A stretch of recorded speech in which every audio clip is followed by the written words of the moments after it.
খামেনিকে হত্যার প্রথম পর্ব হয় 1981 সালের 27 জুনে আবু জার মসজিদে। খামেনি তখন ইরানের সুপ্রিম লিডার না, তবে নাম করা রাজনৈতিক নেতাদের একজন। নামাজের পর তিনি বক্তৃতা দিচ্ছিলেন, হঠাৎ একটি টেপ রেকর্ডারে বোমা বিস্ফোরিত হয়। বিস্ফোরণে তার ডান হাত পঙ্গু, কণ্ঠ ও ফুসফুসের গুরুতর ক্ষতি হয়। তবে তিনি মারা যাননি, চিকিৎসার মাধ্যমে বেঁচে যান নিঃসন্দেহে মৃত্যুর হাত থেকে। সেই সময় মুজাহিদিনী খালক নামের বিরোধী সংগঠন দায়ী হয়েছিল।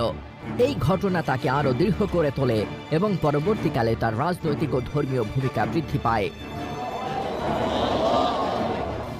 আয়াতুল্লাহ আলী খামেনি হত্যা চেষ্টায় 1985 সালে ফের একটি আত্মঘাতী বিস্ফোরণ হয়। তখন তিনি প্রেসিডেন্ট হিসেবে ফ্রাইডে প্রেয়ার দিচ্ছিলেন।